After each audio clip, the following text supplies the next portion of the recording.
नमस्कार.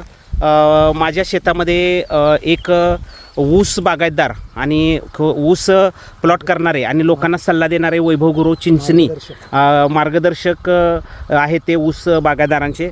तर अशा पद्धतीनं ते माझ्या शेतात आलेले आहेत. आता आम्ही 7 फुटाच्या अंतरानं या ठिकाणी सरी सोडणार आहे आणि इथं ऊस लावणार आहे. तो सक्सेस कसा होईल? आमचं शेत बघितल्यानंतर वैभवराव कसं वाटतंय? शेत बघितल्यावर मशागत वगैरे चांगल्या पद्धतीने झालेली आहे आणि बाकीच्या शेतामध्ये जी मवाशी नसत्या किंवा मऊपणा नसतो तो आपल्या शेतामध्ये आलेला आहे आणि शेणखत वगैरे पास्टवाल्या पण टाकलेला आहे. त्याच्यामुळे चांगल्या पद्धतीने त्याचा सेंद्रिय कर्ब भविष्यात डेव्हलप होईल. होय. आणि शेतात जर सर्वसाधारणपणे उंची बघितली तर एकदम वारं खेळतं राहील अशा पद्धतीने पूर्व पश्चिम आहे.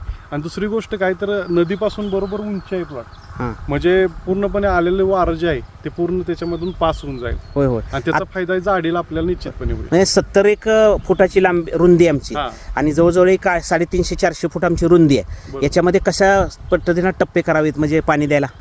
पाणी द्यायला सर्वसाधारणपणे 200 फुटाच्या आसपास आपल्याला ड्रिपनं आपण देऊ शकतोय. तशा पद्धतीने तुम्ही सेंटर पॉइंटला काढलेला आहे चेंबर, तिथून तिकडं आणि इथून इकडं असं बरोबर निम्म्यावरती जाते. बरोबर. आणि पहिल्यांदा आपल्याला सर्वसाधारणपणे 3.5 फुटांनी जर सरी सोडली आणि एकाडे एक लावली तर बरोबर 7 फूट होते. नसेल तर फक्की टाकून वगैरे आखून आपण 7 फूट सोडू शकतोय. बरं, ही लागण आता कधी करावी?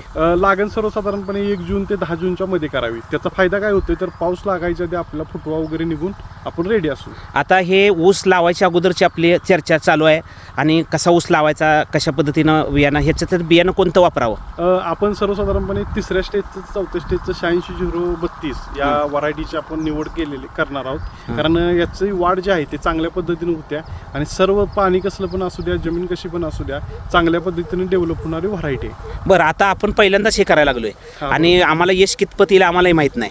तुमच्या सल्ल्यानुसार आम्ही चाललेलो आहे. मला हा प्लॉट सक्सेस होईल असं वाटतंय का? 100% होणार. कारण तुमचा आत्मविश्वास, तुमची काम करण्याची पद्धत ॲक्युरेट आहे आणि मी पण तुम्हाला कुठल्याही बाबतीमध्ये कमी पडले असं मला तरी वाटत नाही.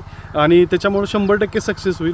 कारण हा ऊस बघण्यासाठी भागातली सर्व लोक येणार आहेत. काय होतंय, गावातले लोक अजून सुद्धा 3.5-4.5 फुटाच्या बाहेर जायला तयार नाहीत. म्हणजे मी आता चर्चा केली बऱ्याच जणांना की मी 7 फूट ठेवणार, तर ते म्हणजे नका ठेवू नका, 4.5 फूट ठेवा.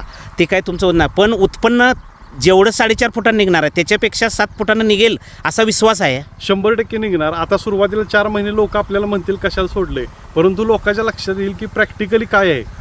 त्याच्यानंतर सगळे गावातले लोक सुद्धा 7 फुटांना 8 फुटांना लागण करायला तयार होतील. आपलं कसं आहे, लोकांना पुढे घेऊन जायचं आहे, गुपचूप करायची आपली सवय नाही. आता लोकांना मी सरळ आम्ही सांगतोय की आम्ही 7.5 फूट ठेवणार आहे किंवा काय प्रतिक्रिया घेतोय लोकांच्या. बघायला आल्यानंतर बाबा हे खरोखर हिने योग्य केलंय आणि आमचा अनुकरण करू न करू ज्याचा त्याचा आहे, पण आम्हाला त्याच्यातनं समाधान मिळेल की 100 टन आमच्या एकऱ्यामध्ये निघाला तर खूप समाधान. म्हणजे आम्हाला काय करायचं आहे की हवा खेळली पाहिजे आणि ऊस जास्तीत जास्त उंच आला पाहिजे, हे आम्ही दक्षता घेणार आहे. म्हणजे आम्हाला उत्पन्न 4.5 फुटानं 150 जरी आलं तर समाधान आम्हाला नाही होणार. आम्ही 9-10 महिन्यापर्यंत काय करणार आहे, त्याच्यात मेहनत करणार आहे. बरोबर. आणि हे आमच्या दृष्टीने महत्वाचं आहे. तुम्हाला काय वाटतंय? आता 4.5 फुटामध्ये आपण 4 महिनेच काम करू शकतोय. त्याच्यामध्ये आपण 10 महिने काम करणार आहे. कामाचं स्पीड आपलं डबल झालंय, मग उत्पन्न आपलं डबल झालंच पाहिजे ना. हो, जेवढं आपण काम करू तेवढ्या पद्धतीने आपल्याला उत्पन्न वाढतंय. टेक्निकनं केलं आणि योग्य पद्धतीने केलं तर वाढणारच आहे. 100% वाढणारच आहे. बरोबर. कारण कसं आहे, आता आपण जातच नाही 4.5 फुटामध्ये. त्याच्यामध्ये आज जाऊन प्रॉब्लेम्स काय आहेत ते आपण बघू शकतोय. कीड लागली, मर लागली, काय असेल ते आपण बघू शकणार आहे. हो. आणि एक आदर्शवादी प्लॉट आपण जर डेव्हलप केला तर भागातल्या लोकांना करून दाखवण्यावरती लोक जास्त विश्वास ठेवतात बोलण्यापेक्षा. आणि ते पूर्णपणे आज आपण या ठिकाणी व्हिडिओ काढतोय, आपण प्रत्येक महिन्याला या प्लॉटचा व्हिडिओ लोकांपर्यंत पोहोचवू, म्हणजे लोकांना लक्षात येईल की बदल काय काय घडत गेले. म्हणजे आज जरी काही लोकांच्या मनामध्ये शंका असतील की एवढा अंतर मेकअप होणार नाही, पण आपण ज्यावेळी महिन्याचे बदल करून व्हिडिओ जसे टाकत जाऊ तसं लोकांच्या लक्षात येईल 5 महिने 4 महिने गेल्यानंतर की हे म्हणतायत ते बरोबर आहे. मग लोक सहमत, 90% लोक आपल्याला 4-5 महिन्यानंतर सहमत राहतील. म्हणजे आपला हास्य होऊ नये याची, हास्य म्हणण्यापेक्षा कोणाला आपण घाबरायचं नाही. पण एक सगळ्यात महत्वाचं की आपण केल्याचं आपल्यालाही समाधान मिळावं. म्हणजे आपण करून दाखवतोय हे पण लोकांना कळलं पाहिजे. आणि नुसतं आपण बोलतोय असं पण नाही. या ठिकाणी ज्यावेळी आता प्रत्येक महिन्याला आपण व्हिडिओ टाकू, लागण केल्यानंतर, फुटवा आल्यानंतर अंतर किती मेकअप होत गेलं, कशा पद्धतीनं, म्हणजे जे काही पारदर्शकपणे आपला व्हिडिओ बघणारे लोक आहेत त्यांना बदल कशा पद्धतीने होत गेले याचा प्रत्येक महिन्याला जर आपण एक व्हिडिओ करत गेलो तर पूर्णपणे ज्या मनातल्या शंका आहेत की एवढी संख्या भरत नाही किंवा काय होत नाही, ते सगळे शंका आपण या व्हिडिओच्या माध्यमातून लोकांपर्यंत जास्तीत जास्त पोहोचून आपण पूर्णपणे काढून टाकू. म्हणजे लोकांच्या पर्यंत आपण काहीतरी आपण करतो हे दाखवण्यापेक्षा आपल्याला समाधान मिळतंय आणि लोकांनी त्याचं अनुकरण केलं तर त्यांनाही फायदा व्हावा ही भूमिका आपली आहे. 100%. आणि आपल्याला जे अशिक्षितपणा आहे अजून पण शेतीत, म्हणजे कुणीतरी म्हणले की देशात पैसा किती आहे ह्याच्यावर गुणवत्ता आपल्या देशात ठरत नाही, पण अज्ञानपणा लोकांनी सोडला पाहिजे. आणि अज्ञानपणा सोडण्यासाठी प्रॅक्टिकल जोपर्यंत आपण लोकांना दाखवत नाही तोपर्यंत लोक विश्वास ठेवणार नाहीत. म्हणजे पाणी जास्त देणं खत टॉलीनं टाकणं ह्याला महत्व नाही. टेक्निकली काही गोष्टी आहेत त्या टेक्निकली गोष्टी झाल्याच पाहिजेत. बरोबर. तात्या तुम्हाला काय वाटतं, वैभव आपल्याकडे आलेले आहेत? नक्कीच डॉक्टर संपतराव पार्लेकर आणि मी आम्ही दोघांनी वैभव साहेबांच्या प्लॉटला भेट दिली. 9 फुटाचा त्यांचा प्लॉट आहे. तो बघितल्यानंतर एवढे आम्ही प्रभावित झालो. संपतरावनी त्याच दिवशी निर्णय घेतला की आपल्याही रानात हा प्रयोग करायचा, पण त्यांनी अंतर थोडंसं कमी 7 फुटाचं अंतर करायचं ठरलेलं आहे.